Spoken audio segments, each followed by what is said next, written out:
자, 오늘은 율법 얘기를 좀 해보려고 합니다. 율법. 로마서에서 굉장히 중요한 주제입니다. 왜냐하면 2장부터 이 율법에 관한 이야기가 지속적으로 나옵니다. 3장에 2장과 3장에 한번 묵직하게 한번 나오고요. 그 이후에 간헐적으로 나오다가 7장에 한번 다시 묵직하게 나오기 때문에 바울이 복음을 제시할 때 이 율법과의 관련성 속에서 복음을 제시하고 있다라는 사실을 알 수가 있죠. 굉장히 중요한 주제입니다. 그러나 어려운 주제입니다. 어려운 주제이기 때문에 자칫하면 설교가 어려워질 수도 있겠으나 설교자의 사명은 어려운 주제를 어렵지 않게 하는 게 사명이잖아요. 제가 최근에 이 사명을 깨달았어요. 그래서 어렵지 않게 설교하려고 하는데 이제 애를 엄청 많이 쓰기 때문에 오늘도 어렵지 않게 이제 설교를 한번 해보겠습니다. 로마서 2장부터 4장에서 바울이 율법을 비판합니다. 그런데 그때 비판의 내용을 보면 율법 자체를 비판하기보다는 할례와 같은 율법의 행위를 비판했어요. 그래서 여기에 보면 율법의 행위라고 하는 표현이 나오고 또 할례라고 하는 표현이 함께 나옵니다. 그러니까 로마서의 전반부에서 바울은 율법 자체가 아니라 율법의 행위를 비판했습니다. 그리고 그것을 자랑하고 있는 유대인들의 잘못을 굉장히 날카롭게 지적을 했죠. 자, 그런데 5장부터 7장까지 또 율법에 관한 이야기가 등장을 합니다. 그런데 재미있는 것은 요 단락 5장부터 7장에는 율법의 행위라고 하는 단어가 안 나옵니다. 당연히 뭐도 안 나오겠어요? 할례도 안 나옵니다. 그러니까 바울이 율법을 비판하고 있지만 2장부터 4장까지의 비판의 논조와 5장부터 7장의 비판의 관점이 서로 다르다고 하는 것을 우리가 알 수 있죠. 자, 그러면 5장부터 7장까지 특별히 이 7장에서 바울이 집중적으로 다루고 있는 율법의 문제는 율법 자체입니다. 율법 자체. 그러니까 앞부분에서는 율법의 행위인 할례를 비판했다면 7장에서는 율법 자체를 비판하는데 율법이 가지고 있는 가장 중요한 기능 중에 하나가 뭐냐면 윤리적 기능이에요. 너희가 윤리적으로 살았느냐 못 살았느냐를 판단해서 그 사람을 죄인으로 정죄하는 것이 율법의 가장 중요한 기능인데 이 죄를 정죄하는 이 윤리적 기능에 대해서 바울이 7장에서 비판을 합니다. 그러니까 바울은 율법 전체를 비판하고 있는 거죠. 율법 자체도 비판하고 율법의 행위도 비판하고 있습니다. 자, 오늘 바울이 이 율법 자체를 어떻게 이제 비판하고 있는지, 율법 자체를 비판하면서 우리에게 뭐를 말하려고 하는지 이런 것들을 좀 들을 수 있어야 됩니다. 자, 7장에 보니까요, 바울이 율법을 설명하면서 율법과 관계된 사람, 율법과 사람이라고 하는 이 두 존재를 가지고 이제 율법을 설명을 하는데요. 자, 1절에 보니까 이렇게 되어 있어요. 내가 법을 아는 자들에게 말한다. 아마 공동체 안에 있는 유대인들을 향해서 지금 말하고 있는 것 같아요. 너희는 그 법이 사람이 살 동안만 그를 주관하는 줄 알지 못하느냐.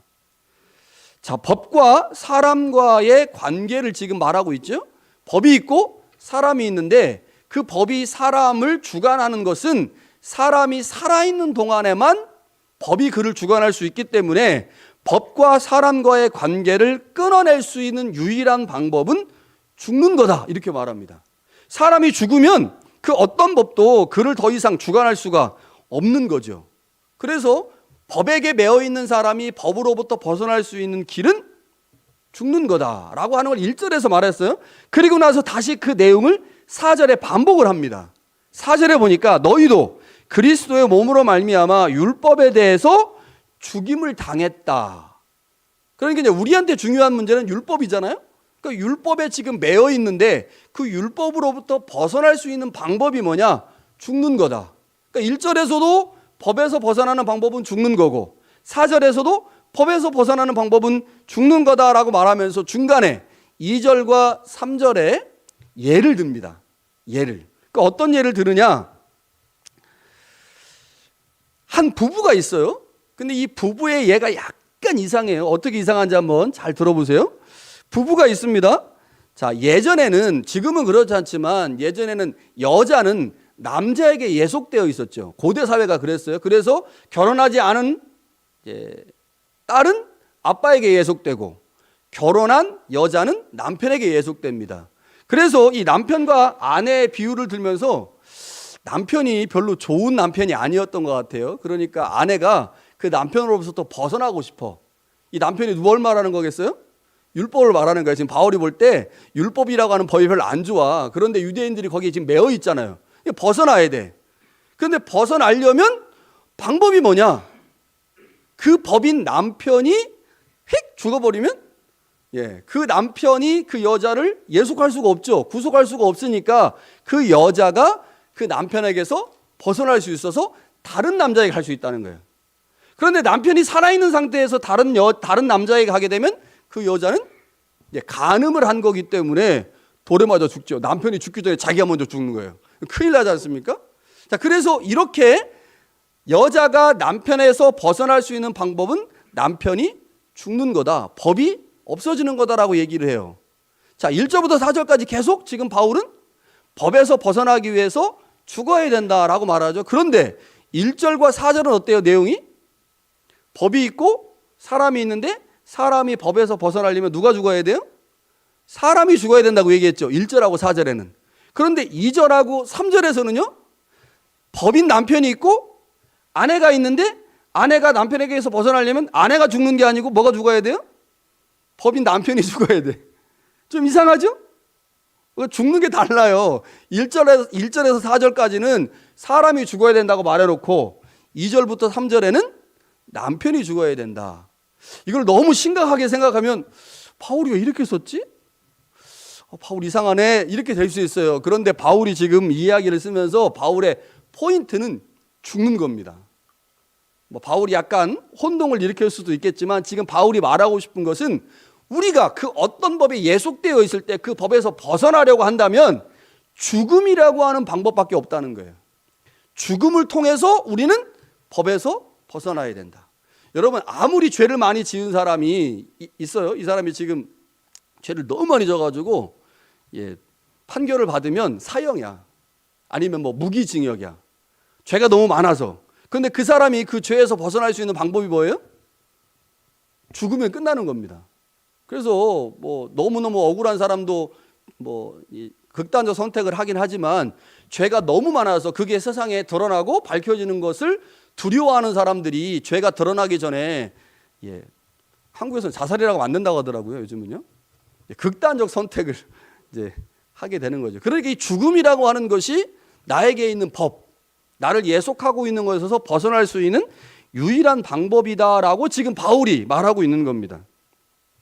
자, 그런데 이 죽음이라고 하는 것이 이미 한번 언급이 된 적이 있죠. 어디예요? 6장에.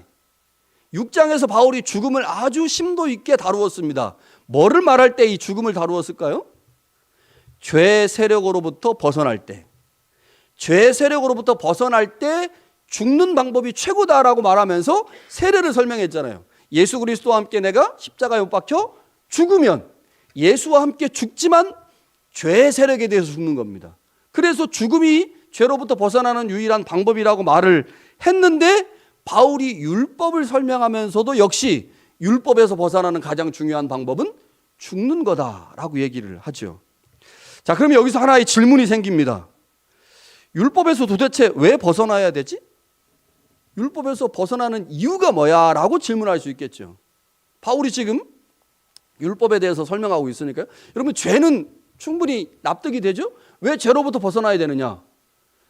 죄를 내가 계속 짓게 되고 죄의 세력 안에 머물게 되면 그 죄의 삭은 사망이기 때문에 결국 지옥 간단 말이에요.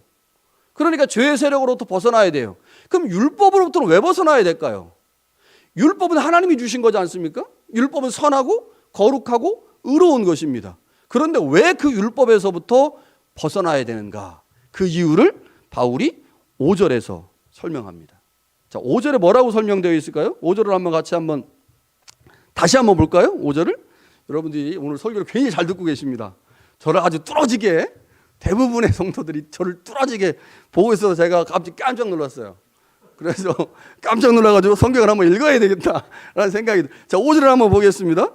자, 우리가 육신에 있을 때에는 율법으로 말미암는 죄의 정욕이 우리 지체 중에 역사한다. 이렇게 되어 있죠. 그러니까 율법으로부터 벗어나야 되는 이유가 뭐냐면 율법이 죄의 정욕을 우리 안에서 일으킨다는 겁니다. 그러니까 결국은 율법으로부터 벗어나고 해방돼야 되는 이유가 율법이 죄와 협력해서 우리 안에 있는 죄의 정욕을 일으키는 역할을 하기 때문에 죄로부터 온전하게 벗어나려면 뭐도 벗어나야 돼요?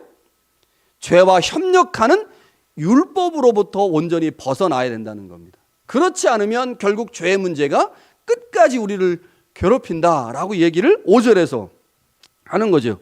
그리고 나서 6절에 이렇게 말합니다. 우리가 얽매였던 것에 대해서 죽었으므로, 이 얽매였던 것은 죄를 의미합니다. 우리가 죄에 대해서 죽었으므로 역시 우리가 율법에서도 벗어났다.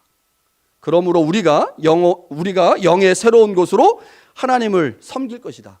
율법으로 하나님을 섬기는 게 아니라 성령으로 하나님을 섬기게 되는데, 성령으로 하나님을 섬기려면 반드시 죽음을 통해서 죄의 세력으로부터 벗어나고 율법으로부터 벗어나야 온전히 성령으로 하나님을 섬길 수 있다라고 얘기를 하죠. 자, 설교를 들으니 어떻게 좀 감이 오십니까? 점점점 목사님 오늘 설교는 약간 좀 우리를 멘붕에 빠뜨리는 그런 식의 설교를 하시는 것 같은데 서론에 쉽게 한다고 해놓고 뻥치신 거 아니에요? 자, 율법에 대해서 죽는다. 율법이 도대체 죄와 결탁하여 무슨 일을 하는 건가에 대한 이해가 있어야 됩니다. 자, 바울이 왜 그토록 율법으로부터의 해방을 주장하는가? 자, 율법은 두 가지 측면이 있다고 그랬죠. 첫 번째는 율법을 할례와 같은 율법의 행위라고 하는 측면에서 봐야 됩니다. 자, 율법은 법이에요. 법의 가장 중요한 건 뭘까요? 지키는 겁니다. 법이 주어졌으면 그 법은 반드시 지켜야 돼요. 그래서 모든 법은 그것을 지키는 사람의 행위에 의해서 가치가 평가됩니다. 캐나다가 법을 만들었어요. 그런데 국민들이 법을 하나도 안 지켜. 난장판이 돼버렸어요. 그러면 그 법의 가치가 어떻게 되는 거예요? 완전히 바닥을 치는 거죠. 법의 가치는 그 법 안에 살고 있는 사람들이 그 법을 얼마큼 잘 지켜내느냐에 따라서 법의 가치가 올라가기도 하고 그렇지 않기도 합니다. 율법의 가치는 뭐를 통해 증명이 돼요? 율법을 지키는 율법의 행위를 통해 나타나거든요. 그런데 이스라엘 사람들이 율법의 행위인 할례와 같은 몇 가지 행위들을 통해서 율법 전체를 다 지켰다고 주장을 하면서 자기들은 율법을 지켰다고 주장했지만 그렇게 몇 개의 행위들로 율법을 제한함으로 율법의 가치가 땅에 떨어졌거든요. 그래서 바울이 2장부터 4장에서 너희들이 주장하고 있는 그 율법의 행위가 율법 전부를 지키는 게 아니다. 너희들의 행위로 도리어 율법이 욕을 먹고 있고 하나님이 욕 먹고 있다라고 하는 것을 증명해냈어요. 그래서 유대인들을 강력하게 비난하고 책망을 했죠. 여러분, 유대인들이 할례와 같은 율법의 행위를 통해서 나와 타인을 계속 분리시켰습니다. 나는 할례를 받았고 너는 할례를 받지 않았고, 나는 음식법을 지키고 너는 음식법을 지키지 않고, 그래서 나는 거룩하고 너는 거룩하지 않고, 나는 하나님의 선민이고 너는 이방인이고, 율법의 행위를 통해서 계속 나와 타인을 분리시켰거든요. 유대인과 이방인을 분리시켰어요. 그래서 자신들만 하나님의 선택받은 사람인 것처럼, 자신들만 거룩한 사람인 것처럼 주장을 했죠. 바울이 이것을 도저히 참을 수가 없었던 겁니다. 왜냐하면 예수 그리스도를 통해 주신 새로운 법은 온 인류를 구원하시는 거였거든요. 그래서 이 복음을 알고 난 후에 바울은 유대인들을 향하여 그들이 주장하고 있는 율법의 행위인 할례를 집중적으로 공격했습니다. 이게 로마서에서 율법에 대한 바울의 첫 번째 공격이었어요. 그런데 두 번째 공격이 5장부터 7장에 나오죠. 율법의 윤리적 측면을 부각시켜서 율법을 공격하는 겁니다, 바울이. 자, 로마서 7장에 보면 바울이 본격적으로 율법의 윤리적 기능까지 문제를 삼는데, 자, 7절에 보니까요, 바울이 예를 하나 들어요. 자, 10계명 중에 10번째 계명이 뭐냐면 탐내지 말라입니다. 탐내지 말라. 10계명 다 알고 계시죠? 예, 쭉쭉쭉 보면 맨 마지막에 탐내지 말라. 자, 그런데 이 탐내지 말라라고 하는 말을 하면서 이웃의 남종이나 이웃의 여종이나 이웃의 아내를 탐내지 말라, 이웃의 물건을 탐내지 말라라고, 이 탐내지 말라라고 하는 것을 이웃사랑이라고 하는, 다시 말하면 율법의 윤리적 기능에서 요 계명이 주어졌다라고 바울이 얘기합니다. 그러니까 여기 탐내지 말라라고 하는 말은 율법의 윤리적 측면을 의미하는 겁니다. 이러한 윤리적 측면의 율법이 우리에게 주어지면서 이웃의 물건을 탐내거나 여종이나 남종을 탐내는 것이 죄구나라는 사실을 알게 된 거죠. 자, 이렇게 본다면 이 율법의 윤리적 기능은 매우 긍정적인 역할을 하고 있는 기능이죠. 그렇죠? 그래서 우리가 이 땅을 윤리적으로 살아갈 수 있는 이유가 하나님의 말씀이 우리 가운데 들어왔고 그것을 내가 윤리적 삶과 연결시키기 때문에 그 말씀을 들으면 우리는 보다 윤리적이고 보다 도덕적인 삶을 살게 되죠. 그런데 문제는 뭐겠습니까? 탐내지 말라라고 하는 말씀이 주어졌어요. 그래서 그 탐내지 말라는 말씀 때문에 내가 이웃의 물건이나 이웃의 여종이나 남종이나 여자를 탐내지 않았어요. 혹 내가 탐내서 가져왔다고 했을 때 내가 죄인이구나라는 사실을 알게 됩니다. 매우 긍정적인 율법의 기능이죠. 탐내지 않게 하는 기능도 있고 탐냈을 때 그것이 잘못됐다, 내가 죄를 지었다고 하는 것을 알게 하는 거예요. 그런데 문제는 죄가 이 율법을 이용해서 사람들 안에 각종 탐심을 일으킨다는 겁니다. 각종 탐심을 일으킨다. 자, 바울은 죄가 어떻게 교묘하게 율법을 이용하는지를 7, 8절에서 설명을 하는데, 자, 이 말씀이 우리 가운데 잘 이해가 안 될 수가 있어요. 자, 탐내지 말라라고 하는 것은 10계명의 10번째 계명인데, 자, 이것은 에덴 동산에 있는 하와와 아담의 상황과 매우 밀접하게 연결되어 있어요. 자, 하나님이 아담과 하와에게 선악과는 절대로 먹으면 안 돼라고 말씀하셨어요. 만약에 하나님이 아담과 하와에게 이 말씀을 하지 않았다면 아담과 하와가 선악과에 관심을 가졌을까요? 안 가졌을까요? 한번 생각해 보세요. 자, 제가 여러분들에게 말씀을 드립니다. 제 호주머니에 굉장히 비싼 뭐가 있어요. 굉장히 비싼 뭐가 있어. 그러면 그 말을 하기 전에는 제 호주머니에 굉장히 비싼 뭐가 있는지 없는지 관심도 없어요. 여러분, 제 호주머니에 뭐가 있는지 관심이 없어. 그런데 제가 제 호주머니에 비싼 뭐가 있다고 말을 하니까 그다음부터 관심이 생기는 거야. 목사님 호주머니에 도대체 뭘 가지고 있을까? 다이아몬드일까? 아니면 뭐 보기 힘들다는 1,000불짜리 지폐일까? 뭘까? 이런 고민이, 이런 생각이 드는 거죠. 아담과 하와에게 하나님이 야, 동산 중앙에 있는 선악과라고 하는 나무는 절대 먹으면 안 돼 라고 말씀을 하셨기 때문에 그때부터 아담과 하와 안에 도대체 저건 뭘까? 저건 뭐지? 예전에는 그냥 지나쳤는데 그렇게 말씀을 듣고 나니까 되게 먹음직스럽고 되게 탐스럽고 와, 되게 좋아 보이네 라고 생각이 든 거예요. 탐내지 말라라고 하는 말씀이 없었다면 탐심 자체를 몰랐겠죠. 제가 길을 가다가 사과나무가 너무 탐스럽게 열린 사과나무가 있었어요. 사과나무를 보고 제 마음에 무슨 생각이 들었을까요? 저거 한번 따먹어 볼까? 저거 먹어볼까라는 생각이 들었습니다. 왜 들었을까요? 남의 물건은 탐하면 안 된다라고 하는 말씀이 내 안에 자리 잡고 있기 때문에 다른 무엇인가를 볼 때 탐에 저거 먹어볼까라고 하는 마음이 생겼다는 겁니다. 탐내지 말라라고 하는 말씀이 아예 없었다면 그냥 지나가면서 신경도 안 썼겠죠.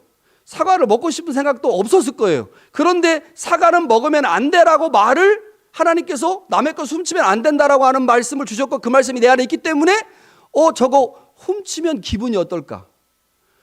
훔쳐서 먹는 사과가 더 맛있다는데 한번 먹어볼까라고 하는 마음이 생겼다는 겁니다. 이 마음을 누가 하는 거예요? 죄가 우리 안에 탐내지 말라라고 하는 계명을 알고 있는 내 안에 각종 탐심을 일으켜서 내가 보는 모든 것들을 탐하게 만들었다는 겁니다. 만약에 이 율법이 없었다면 내가 탐내는 것 자체를 몰랐기 때문에 탐심을 갖지 않았겠죠. 여러분, 우리가 이제 이런 얘기를 하잖아요.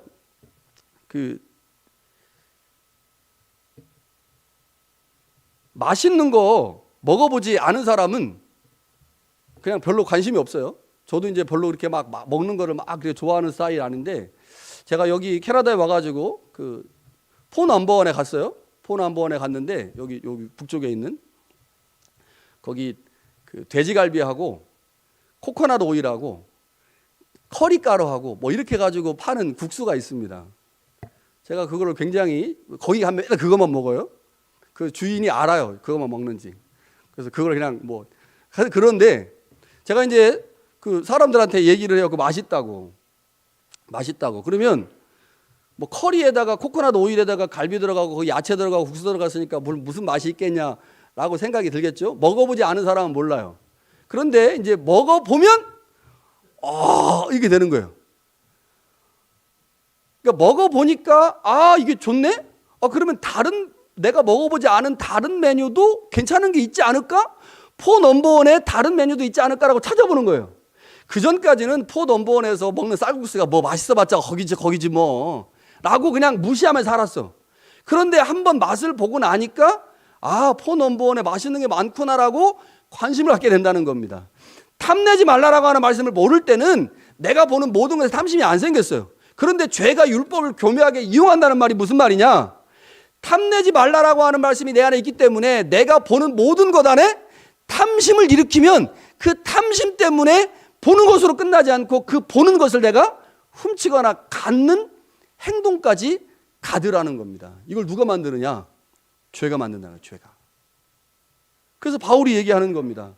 탐을 탐내지 말라라는 말씀이 없었다면 죄가 역사를 못했겠죠. 그런데 그 말씀이 있기 때문에 죄가 그 말씀을 이용해서 우리 안에 각양 탐심을 일으키고 그 탐심으로 인하여 악한 행동을 하게 하고 그 악한 행동으로 말미암아 결국 우리 모두를 사망으로 이끌게 한다는 거죠. 하지 말라고 하면 더 하고 싶잖아요. 하지 말라고 하면 더 하고 싶어요. 그리고 애들한테 그래서 하지마 하면 안 됩니다. 내비둬야 돼요. 지가 깨닫게. 그리스도인도 마찬가지인 것 같아요. 하지마 하는 것에 저거 했을 때 무슨 일이 일어날까? 저거 했을 때 무슨 일이 일어날까라고 생각하면서 하는 경우들이 있는데 죄가 그렇게 일한다는 거죠. 여러분, 율법은 그 자체로 악한 것이 아닙니다. 문제가 있는 것도 아니에요. 그런데 율법은 한계가 있습니다. 어떤 한계가 있을까요?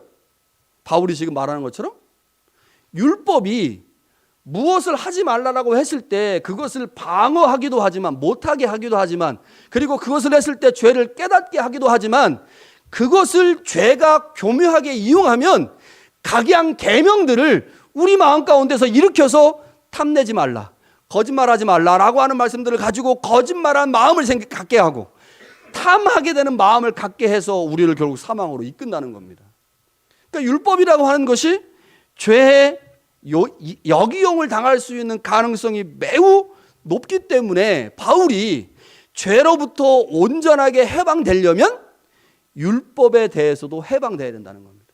자, 그런데 여러분, 만약 하나님이요 우리에게 의를 얻을 수 있는 방법으로 율법 외에 다른 걸 준 적이 없어요. 그럼 어떻게 해야 되겠어요? 율법에 한계가 있고 율법에 문제가 있어도 그거 붙잡아야 됩니다. 그거밖에 없으니까. 제가 토론토에 가고 싶어요. 그런데 비행기가 없어요. 뭐 어떻게 하겠어요? 비행기 없으면? 차로 가야죠 뭐. 3일 동안 하는 게 너무 힘들어도 어쩔 수 없습니다. 대안이 없으니까. 자, 그런데 하나님께서 우리에게 대안을 주셨다는 겁니다. 문제가 있고 죄가 속일 수 있고 한계가 있는 죄가 아닌 예수 그리스도의 거룩한 보혈로 말미암아 주어진 예수의 피의 신실함을 말미암아 주어진 새로운 의를 얻을 수 있는 방법이 우리 가운데 주어졌기 때문에 더 이상 율법에 얽매이면 안 된다. 그래서 율법에 대해서 우리가 죽어야 된다라고 지금 바울이 이야기하고 있는 거죠. 지난주에 제가 설교 끝난 후에 송미경 사모님하고 뭐 이것저것 이야기를 좀 했습니다. 송미경 사모님 누군지 아시죠? 이준희 목사님 사모님입니다. 송미경 사모님하고 얘기를 하다가 시민권 얘기가 나왔어요. 제가 지난주에 시민권 얘기를 잠깐 했더니 본인이 시민권을 받을 때 이야기를 해주시더라고요. 무슨 일이 있었냐면 시민권을 받는 날 그 면접관 앞에서 영주권 카드, PR 카드를 이렇게 가위로 잘라냈대요. 깜짝 놀랐습니다. 왜 그렇게까지 해야 되는가? 아니 그래서 그거 가지고 무슨 딴짓 못하게 하려고 하는 거야. 그런데 생각을 해보니까 이민국에서 왜 그렇게 요구했을까? 자신의 신분의 변화가 분명히 나타났다고 하는 것을 그렇게 보여준 게 아닌가 싶어요. 너는 이제 한국 사람이 아니고 캐나다 사람이야. 너희는 더 이상 PR 카드가 필요 없고 영주권 카드가 필요 없고 이제 시민이 됐으니 패스포트 받아서 입출국해, 이렇게 얘기를 하는 것 같더라고요. 여러분, 캐나다에 사는 사람에게 캐나다 시민권은 영주권 카드를 필요 없게 만듭니다. 우리는 이제 한국에서 왔다 갔다 해야 되기 때문에 시민권을 끝까지 안 받고 영주권으로 사시는 분들이 계시지만, 만약에 캐나다에만 산다고 가정한다면요, 시민권은 영주권보다 훨씬 좋은 거죠. 시민권을 받은 사람이 더 이상 영주권에 미련을 둘 필요가 없습니다. 바보죠. 영주권에 미련을 두면. 좋은 것이 생겼기 때문에요, 그 이전 것에 미련을 둘 필요가 없는 거죠.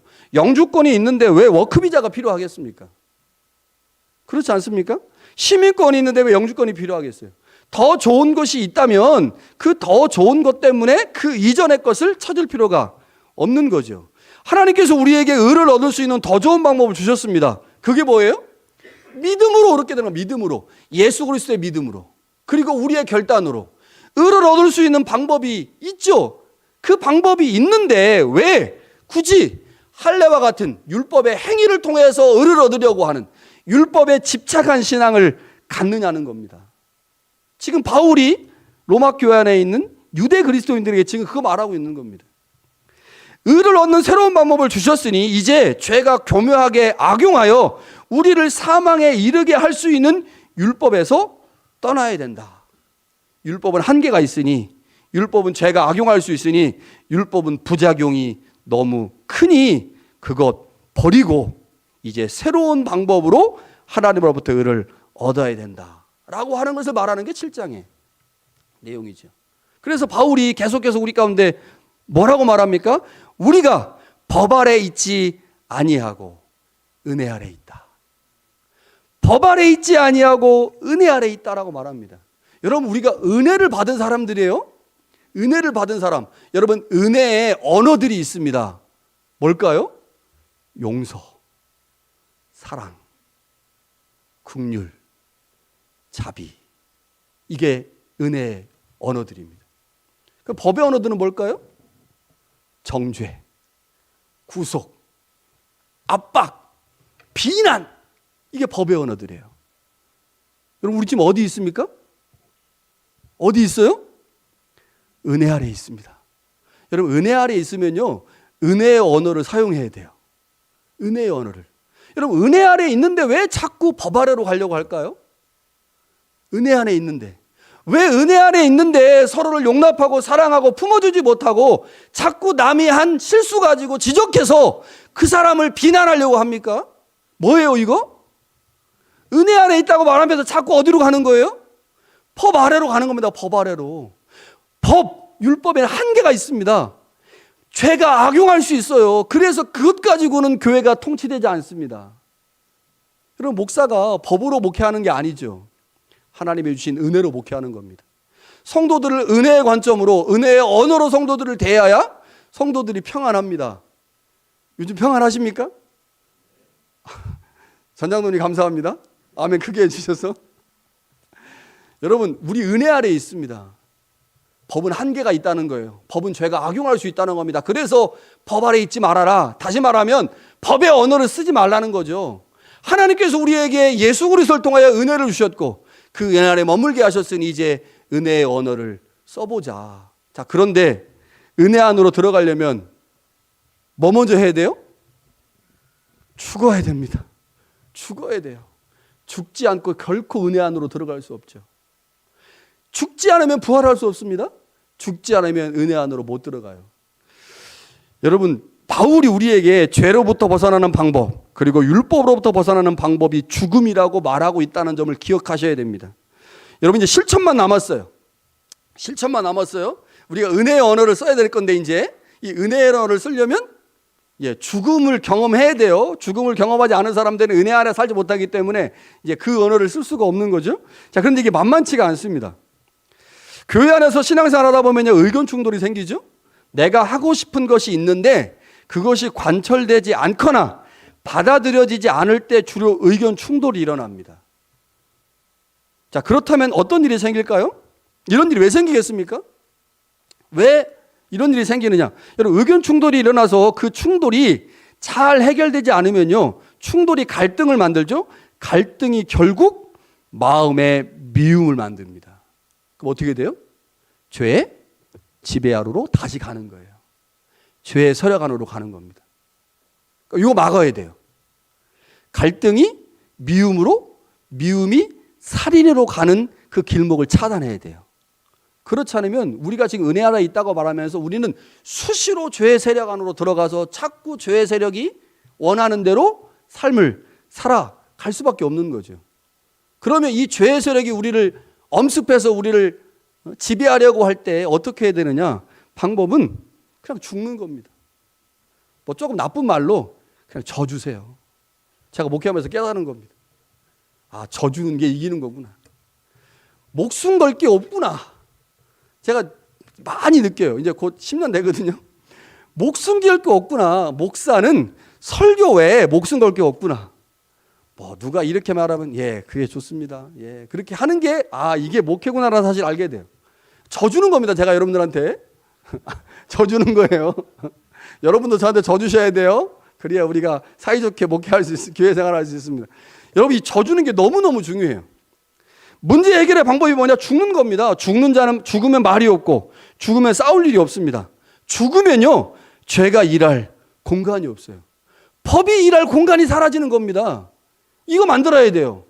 법이 우리 안에서 일하지 못하고 죄가 우리 안에서 일하지 못할 방법은 법이나 죄가 일할 공간을 없애버리는 겁니다. 그러면 대신 누가 일해요? 은혜가 일해요. 은혜가. 여러분, 대접받고 싶은 마음, 자신의 의견이 받아들이지 않았을 때 그 대접받고 싶은 마음 때문에 마음이 상합니다. 마음이 상하면 비방하고 싸우게 되죠. 그때 여러분, 죽음이 답이구나. 바울이 계속해서 죄로부터 벗어나는 방법도 죽음이라고 말하고, 율법으로부터 벗어나는 방법도 죽음이라고 말하고, 우리가 은혜에 들어가서 은혜의 통치를 받는 방법도 죽음이라고 말하는구나. 죽음이 역시 답이구나. 내가 지금은 50%밖에 안 죽어졌지만 신앙생활 하면서 그 퍼센테이를 점점 늘려 내가 진짜 그리스도와 함께 죽음으로 내가 있는 그곳에서, 내가 속해 있는 공동체 안에서 은혜의 언어를 말하겠다. 여러분, 이 결단이 여러분 안에 생길 수 있길 바랍니다. 여러분, 이 결단이 우리 안에 일어나면 그게 은혜 받은 겁니다. 그 은혜 받은 마음으로 여러분의 삶의 자리에서 죽음이 부활이 되는 놀라운 역사가 있기를 간절히 축원합니다.